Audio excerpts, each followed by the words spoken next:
Hello guys, अस्सलाम वालेकुम। कैसे हैं आप सब? उम्मीद है आप सब बिल्कुल ठीक और खुश होंगे। मैं भी बिल्कुल ठीक हूँ अल्हम्दुलिल्लाह। और अभी मैं तैयारी कर रही हूँ पार्लर जाने की। बाजी के साथ जा रही हूँ मैं पार्लर। बाजी मुझे पार्लर में छोड़ देंगी और वो उनकी फ्रेंड के यहाँ जाएंगी, क्योंकि उन्हें भी काम है और मुझे भी काम है। मुझे भी पार्लर में काफ़ी देर हो जाएगी और उनको भी काफ़ी देर हो जाएगी, तो फिर ऐसे तो हमारा पूरा दिन निकल जाएगा। इसलिए हम लोगों ने सोचा कि हम लोग वो उधर का काम कर लेंगे, मैं इधर का काम कर लूँगी, फिर वो मुझे आके ले जाएंगे यहाँ से। जहाँ मैं जा रही हूँ वो बिल्कुल नॉर्मल सा पार्लर है, लेकिन वो आंटी बहुत अच्छी है, बहुत अच्छे से ट्रीट करती हैं और उन्हीं के हाथ से मुझे ना सारा काम अच्छा लगता है। तो जब से मैंने मतलब यहाँ पे शुरू किया है पार्लर जाना, तब से मैं उन्हीं के पास जा रही हूँ। तो बस मैं उन्हीं के पास ही जाना पसंद करती हूँ।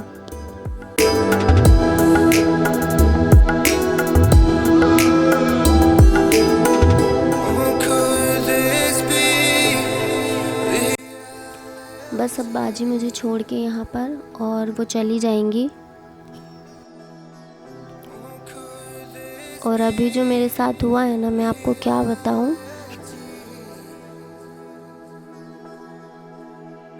बेल मैंने बजाई है क्योंकि गेट हमेशा उनका लगा रहता है, और ऊपर से अंकल निकल के बोल रहे हैं कि आंटी बाहर गई हुई हैं। अब मैं क्या करूं, क्योंकि बाजी भी मुझे छोड़ के जा चुकी हैं और बाजी बस अभी गई हैं और मैं उनको कंटिन्यू कॉल कर रही हूँ, पर पता नहीं वो कॉल रिसीव नहीं कर पा रही हैं। क्या मसला है? शायद मोबाइल उनका पर्स में हो और साइलेंट हो गया हो शायद। और अब मैं क्या करूं, अकेली तो मैं घर जा नहीं सकती क्योंकि घर बहुत दूर है, और पहली बात है कि मैं अकेले नहीं जा सकती क्योंकि दादी को अच्छा नहीं लगेगा। वो पूछेंगी कि अकेले क्यों आई है, बाजी कहाँ है।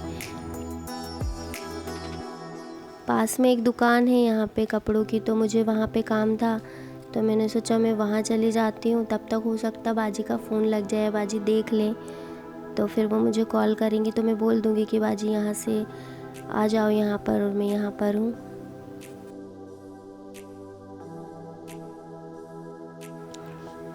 ये ना कपड़ों की बहुत बड़ी दुकान है। यहाँ पे ना रेडीमेड नहीं मिलते, मतलब ऐसे कच्चे पीस मिलते हैं सूट के, थान वगैरह जो होते हैं वैसे कपड़े मिलते हैं यहाँ पे। हर वैरायटी के कपड़े होते हैं, रियॉन, नेट, कॉटन, सिंथेटिक, जैसा आप चाहो वैसा। और है ना मार्केट के कंपेयर में यहाँ का प्राइस बहुत कम होता है, तो हम लोग अक्सर यहाँ आते हैं और यहाँ से कपड़े भी लेते हैं। और लहंगे बहुत बनाते हैं हम लोग यहाँ से लेके। और अभी मुझे ना नेट चाहिए थी, तो मैं नेट देख रही हूँ।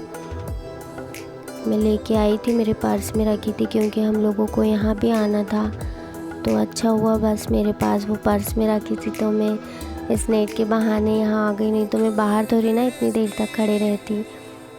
और ये हम लोगों की पहचान वाले की दुकान है, तो यहाँ मैं बैठ भी सकती हूँ काफ़ी देर।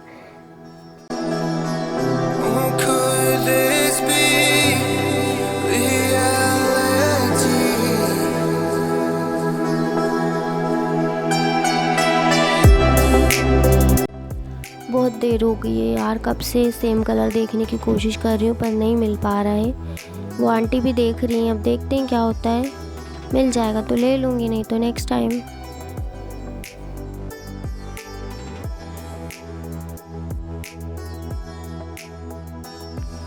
ये कपड़ा मेरी बहन का है, मुझे उसी के लिए ड्रेस बनानी है।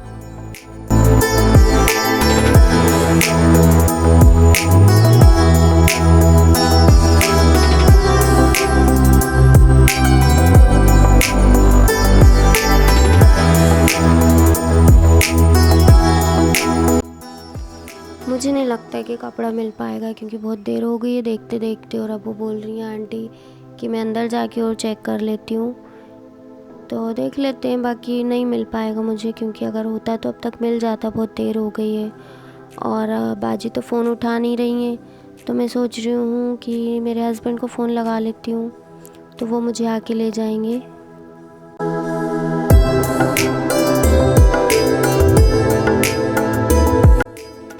अच्छा ना, अब बाजी का भी फ़ोन आ गया है मेरे पास, और अब वो भी आ रही है मुझे लेने के लिए। मैंने बोल दिया है कि आप यहाँ पे आ जाओ।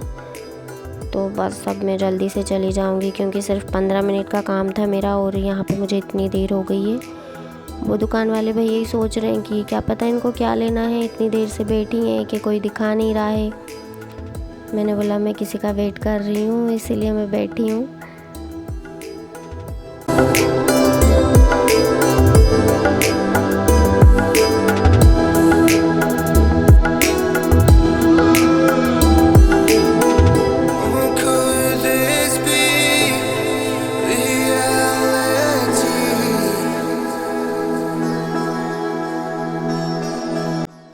ये शॉप ना कोई मोमेडियन की है और खत्री के नाम से मशहूर है। ये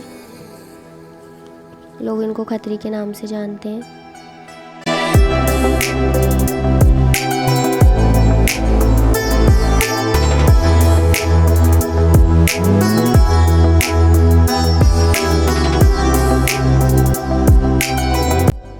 हम लोग निकल गए वहाँ से और बाजी पूछ रही मुझसे कि भाभी आंटी कहाँ हैं, आपका काम क्यों नहीं हुआ। तो मैं बता रही हूँ बाजी कहीं गई हैं वो बाहर।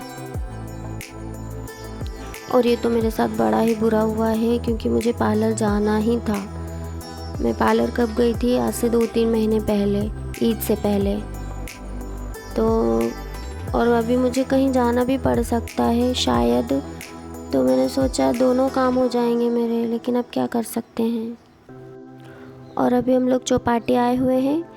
यहाँ अभी तैयारी हो रही है। चौपाटी दोपहर में खुल जाती है और धीरे धीरे ना सब लोग अपनी तैयारी करना शुरू कर देते हैं और रात में यहाँ बहुत भीड़ हो जाती है। और हम लोग यहाँ से निकल रहे थे तो सोचा आ जाते हैं, थोड़ा कुछ खा लेते हैं। हम लोगों ने एक पिज़्ज़ा बुलवाया है और जिसको हम लोग मिलके खाएंगे हाफ हाफ, क्योंकि हम लोगों से ज़्यादा कुछ खिलाता नहीं है। आपने पहले भी देखा होगा जब हम लोग रेस्टोरेंट गए थे।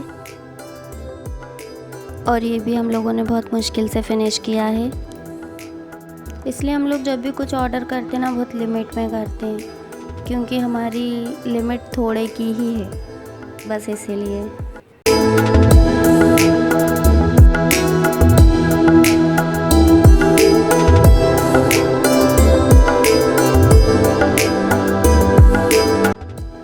घर के लिए भी हमने पैक करवा लिया है पिज़्ज़ा और सांभर डोसा। और हम लोग सीधे अब घर जाएंगे।